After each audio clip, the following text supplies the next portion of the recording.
on behalf of Parts and Self, which is the Foundation for Self-Leadership's multimedia platform publication, it's my absolute pleasure to welcome our guest for the Curiosity conversation for today, Mr. Michael Pasterski.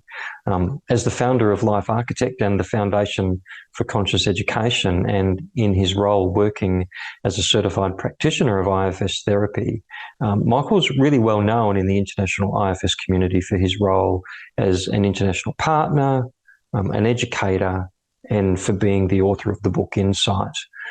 So thank you for joining us today, Michael, and a very, very warm welcome to the Curiosity conversation. Thank you so much for having me, Shaun. I'm very much looking forward to our conversation. Right, likewise. Do you know, it occurred to me that it would be good for us to just locate our audience in terms of, or orient our audience in terms of our locations. It'd be good to know where you're at, and then I'll just reciprocate and let us know where we're at, because the Foundation for Self-Leadership's an international organisation, and our audience is international, and it will consist of people from the US and South America and Europe and Australasia and beyond. So, totally. So, I'm based in Poland, and I live in a city called Poznań. It's just in the middle between Warsaw and Berlin, like on the same level, just in the middle. And I've been living here since I was born. Yeah. Oh, fabulous. And what time of day is it in your location? It's 10 a.m. right now. It's all right, mate. Yeah, so I'm in North Queensland in Australia, which is up the north of Australia. So it's quite warm and what we would call the dry tropics. Although in summertime we get quite a bit of rain, and it's 6 p.m. here, so it's lovely to connect with you across the world. It's a real treat. 8 hours. Yeah. So, Michael, tell us a little bit, just to start broad, tell us a little bit about IFS in Poland and I guess the history of its arrival and how it's spread there. Yeah. So maybe I will start with how I stumbled upon IFS, because it's a part of the story, and I stumbled upon IFS around I think 4 or 5 years ago, and back then I was looking for someone in Poland that does IFS or spreads the word about IFS in Polish, and it was very difficult. I couldn't find anything in Polish language and in Polish internet about IFS, and finally I found one person, and she's Agnieszka Pietlicka. She does a lot of work with nonviolent communication, and she started publishing some things around IFS in Polish, and I was so surprised to see that she is living like 1 kilometer from my house. So it was like an amazing thing to discover. Back then I started creating content, like articles and videos about IFS, and I met Agnieszka on a level 2 in Sheffield, and this was a level 2 with Frank Anderson, and we met on a dinner and had a conversation, and she suggested that I should contact IFS Institute and maybe see if we can bring IFS to Poland, and I did that, and it went very smoothly. IFS Institute was very, open to bringing IFS to Poland, and we started organizing IFS trainings that were translated simultaneously. We had a great translator, Marysia Vanat, who also did a level 1, so she knew the wording very much and the ideas behind IFS. We mainly did at the beginning trainings with Osnat Arvel, as she's, at the very similar time zone, so it was easier to organize. And right now we are in the middle of the 4th translated training. We are also organized a couple of online international trainings for people who are speaking English. But we are in the middle of the 4th translated training, and the community here really grows. There are more and more people. We have on a Facebook group, we have a couple of thousand people interested in IFS, and it's really wonderful to see how it's growing fast. The interest is growing fast, and people are bringing more and more self-leadership to their own therapy work. And I'm very curious where it will go next. But right now we are also focused on building the PA community here, to have a strong foundation for staff. So it's really exciting, and I love seeing how it all unfolds. Yeah. So am I hearing that the trainings are, when you say translated, they're in Polish and English? They are run in English and translated to Polish. So, for example, Osna Tarbel is running the training in English, and then the translator is translating the training simultaneously to Polish on the Zoom channel, because we started organizing trainings after the COVID arrived. So our first trainings were online. We will be organizing on-site trainings next year, but on Zoom, it's pretty easy because you have a separate channel for the translation. So only people who want to hear the translation click on the Polish channel and they hear the translation. That's remarkable. I had no idea that's how it worked. Yeah. Okay. So one of the things that I'm hearing there also, Michael, is that your involvement in IFS and as the international partner, involvement with IFS Institute is reasonably recent. Yes. I think that we became international partners in 2019. Yeah, and in 2020 we had a first training. Yeah, but we I started writing and recording videos about IFS in Polish. I think 2 years before we became international partners. Yeah, so before the first training, it's already been a pretty big group of people waiting for a training. Fabulous. Yeah. So we'll just stay broad for the moment. Tell us a little bit about your organisation, Life Architect, and maybe its goals and the intersection between Life Architect and IFS. And also tell us about the Foundation for Conscious Education. Just give us a broad palette on those organisations, and then we can drill down a little bit deeper into some of the other conversation. Yeah. So Life Architect, I started it around 15 years ago, and it first started as an online bookstore with books about psychology and psychotherapy, and it was like literally in my wife's basement. We packed books and went to post it, and it was during our university, so like a first business, and then it shifted to online courses mainly about self-therapy in Polish, and we also organized retreats in Bali and Thailand.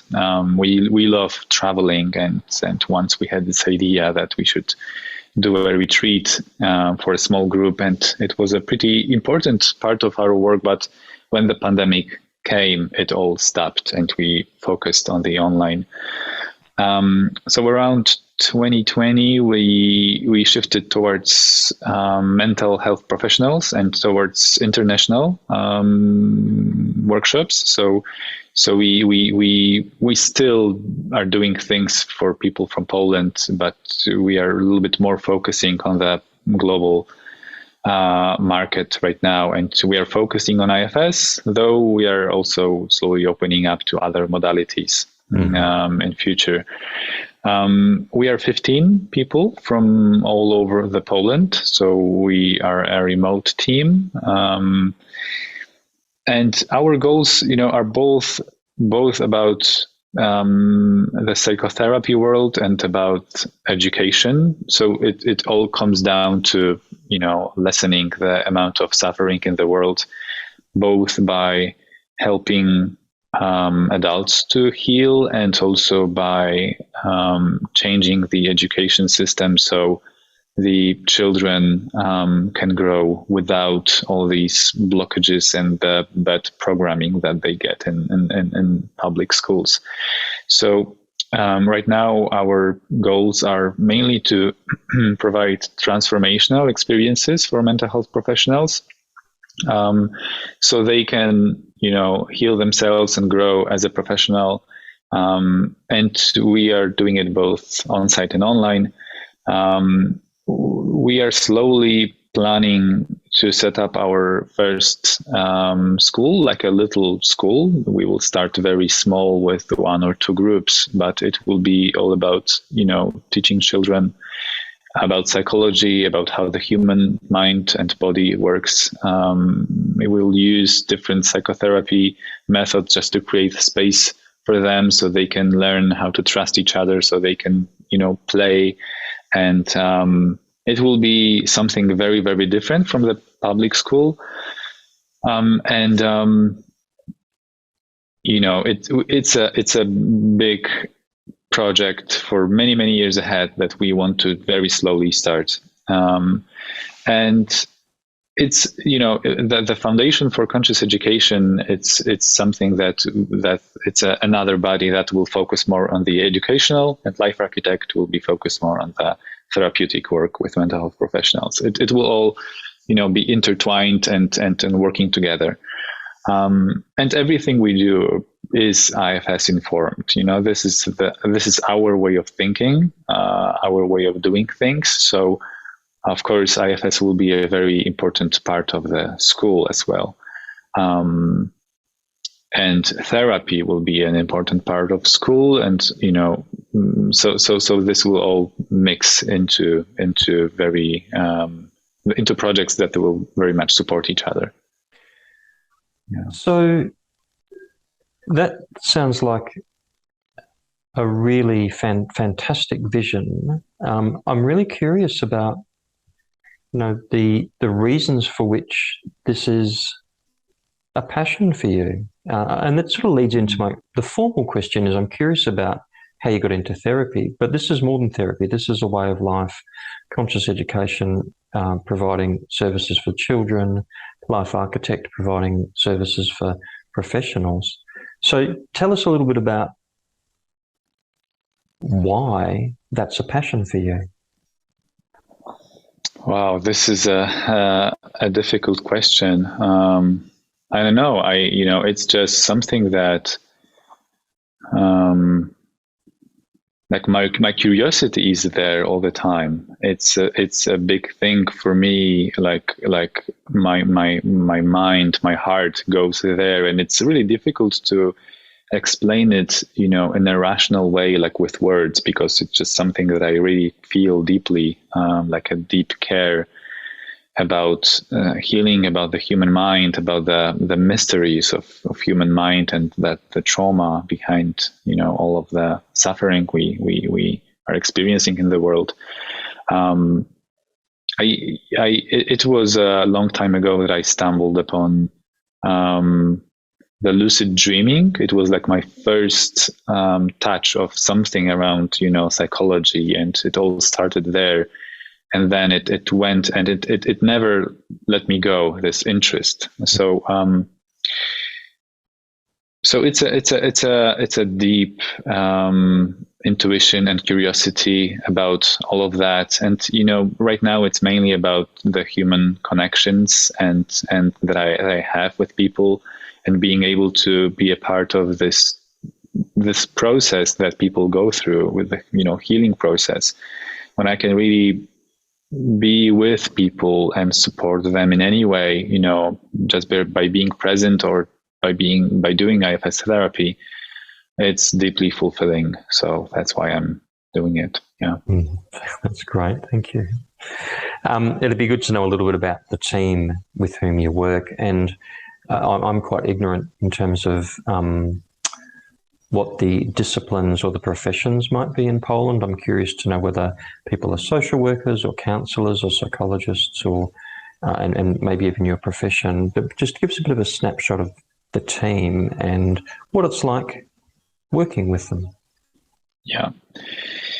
Yeah, so I must say that they are all like very special, unique wonders, and it's a mix. We many of them studied psychology.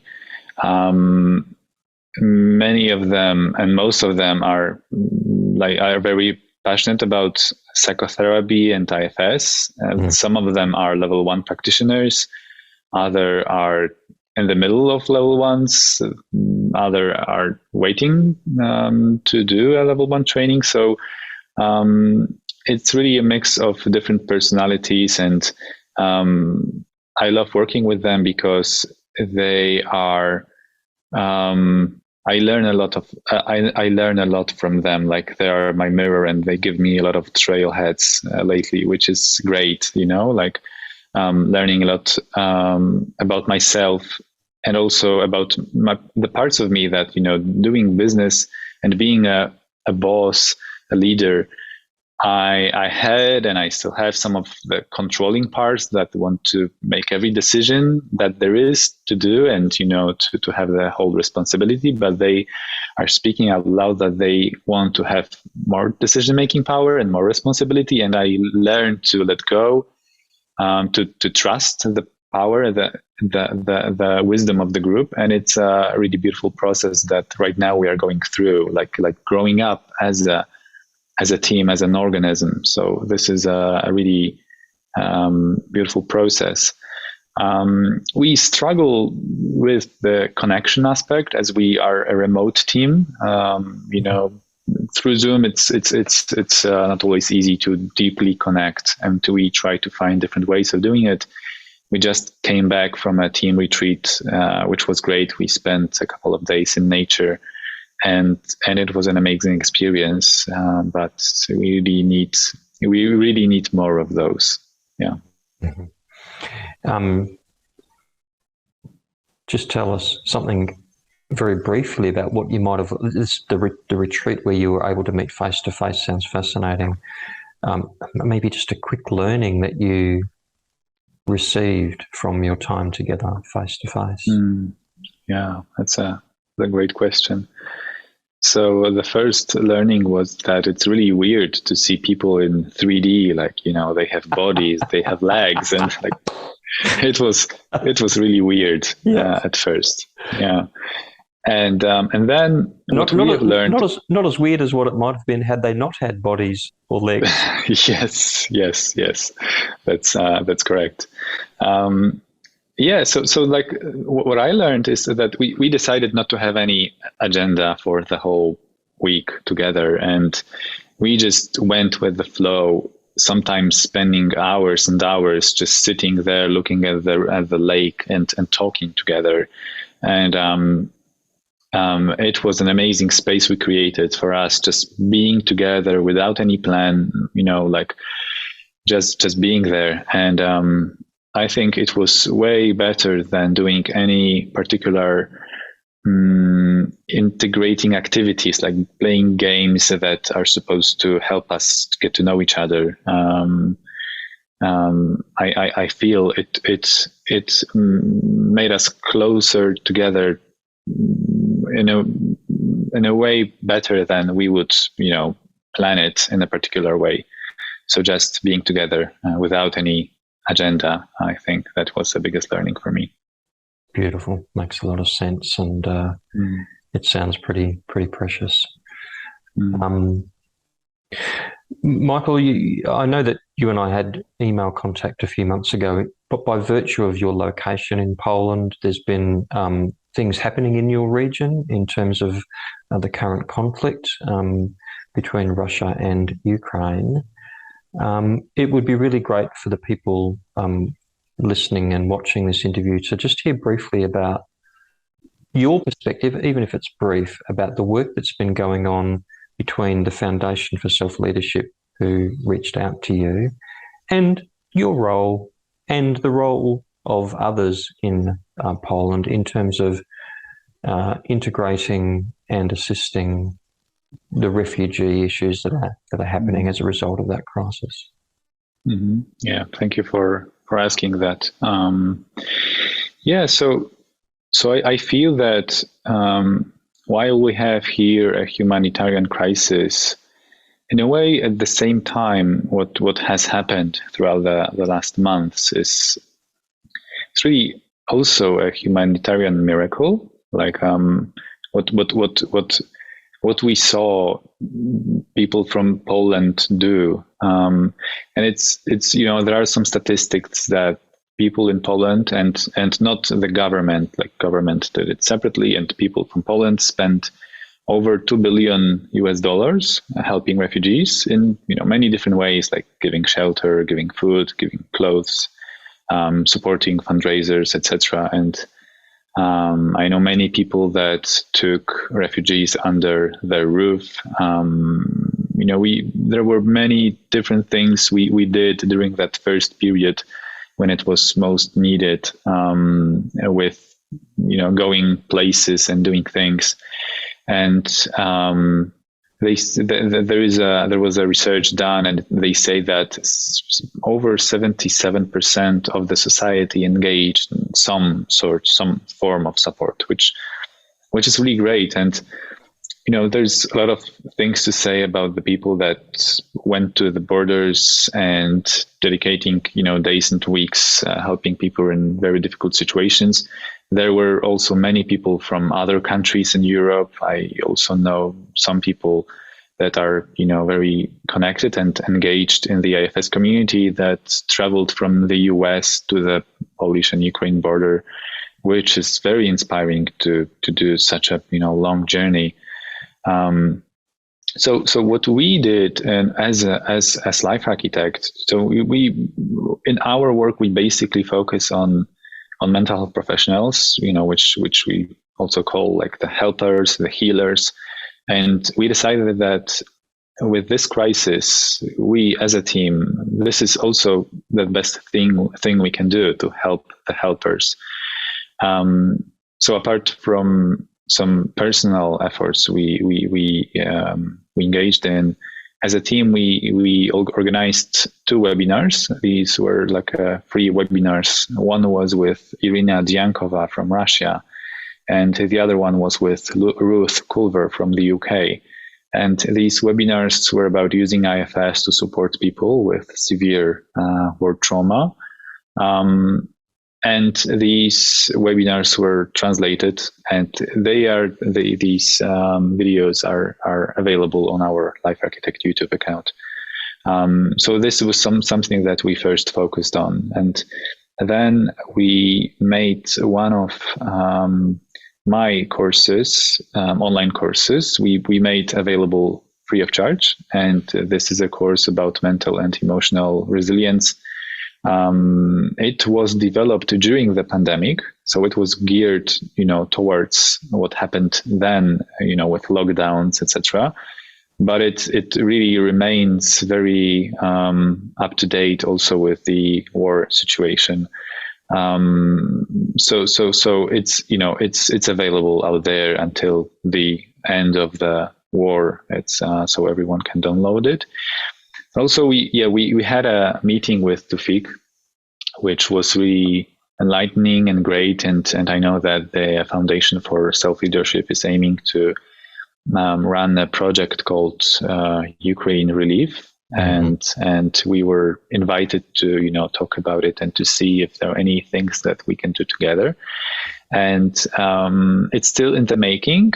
Right now, we are considering translating one of the courses I did. It is a course that's an introductory IFS course, a 12-day introduction to IFS, like a online course with videos, and we are considering translating it to Ukraine, so to Ukrainian, so the people, the Ukrainian therapists that will be the recipients of this project can have also another tool, another way of learning, tools to support their clients. And there are also some other ideas, but generally we are very happy to support the project and to give something from us. So yeah, it's been an important journey, not an easy one. Seeing all those traumatized people, traveling around the streets. I remember one story about from one of my team members. She was engaged in helping a family of her friend. I think they took a Ukrainian family under their roof, and there was a small like a girl who went to school. So she helped in the first days with supporting the children going to school, and there was like a normal accident on the street, like nothing big, a usual normal accident, and there was like police and the lights, and this girl, she really panicked, she had a trauma response there, and it showed us how strong it is, how she was really had a full-blown response, and it was just seeing the police, so it really showed us how traumatized these people are, and how much trauma is here, and how much the therapists here needs support in order to be able to help these people. So I think this is what I wanted to say about that. Yeah. Thanks, mate. It sounds from what you've said that things are early on, still developing, and involving lots of different organizations, including yourselves, but different organizations as well. Yeah, there are many different organizations that are supporting the cause in many different ways. Many different people. Some of them are, more well known, or being like some influencers, and many people that are doing amazing job that no one hears about. So there's many people. Yeah, I wonder if it would be possible, if you think it would be a conversation worth having and that our audience might be interested in, if the Foundation for Self-Leadership could be connected up with someone else in Poland that you've referred to, who might have sort of, I guess, more information, a deeper or a different perspective around the work that's happening in terms of the humanitarian crisis. Yeah, definitely. I think this is a great idea, and we had a chat about that, and I already was wondering, like, who could that be, because there are many people that are really into it, like doing it every day, focusing on it. So I'm sure that they would have really a lot to say about what's happening here. So I would love to see a conversation like that. Yeah, personally. Yeah, thanks. That's great. I know that the Foundation for Self-Leadership, through its publication Outlook, has had conversations with a number of different people in the Middle East, in Lebanon and beyond, where there's been a refugee crisis for many years now, and it seems that there would be significant overlap between what they've experienced in the past and what the people in your region are experiencing at the moment. So it would be great to get another perspective on that. Thank you. Yeah, definitely. So in the context of all that work that you're doing, Life Architect, your other, the Foundation for Conscious Education, the humanitarian crisis that's going on, it'd be good just to get an idea, Michael, about how you personally stay centered during your involvement in that work, and also just therapeutic work in general. How do you look after yourself? Yeah, for me, the most important is nature. This helps me the most, like being in nature. In nature is ever calm. Like it's always this deep state of calmness, and I feel that my nervous system really adapts to it when I'm in the forest, for example. So this is one of the things that's been of a biggest support. Also, my 2-year-old daughter, who is shining with self and smiling all the time and doing weird things and making me laugh. So she's been a great support just being around her. Yeah. IFS, doing my own therapy, doing my own self-work outside the therapy. This has always been a support and a tool that's always there. So yeah, I think that these things are supporting me the best, the most. Fabulous. And I can't leave you without asking the question, can you tell us, do you have a favorite quote or a mantra that you live by and that you can't go without? I actually have one. Do you know Terence McKenna, maybe? I know, yeah. Yeah, he is a controversial figure, I guess, but I really love his work, and I don't agree with everything he says, but he said some things that really stuck with me. And during one of his last interviews, he said, like he was talking about this one thing that he could say to the humanity, before he's gone, like does he have any advice or something like that? And he just said, follow your curiosity. And these are very simple words, but it was always with me after I heard it, and I only later learned how important it is for me, because doing this has never let me down. Like following my own curiosity, for me, it's about following something deeper than my left brain, than my rational parts. An intelligence that's outside of my rational mind, like a bodily intelligence, my deepest intuitions. And like the Fritz Perls, founder of Gestalt therapy, said, emotions are intelligence of your body. And I really, it really resonates with me. Like the curiosity is a way of my body saying what's really important for me to get to know, to focus on. And sometimes for me, it meant leaving some parts of my life or of my work life, and not going back there ever again, and doing things that are totally new. But it was always a good decision to follow my curiosity. Yeah. Perfect. Thank you. Michael, look, is there anything else that you want to, it's been a fantastic opportunity to talk with you, and I'm really grateful that you've made time to speak with us. Is there anything else that you wanted to say or leave us with before we finish up?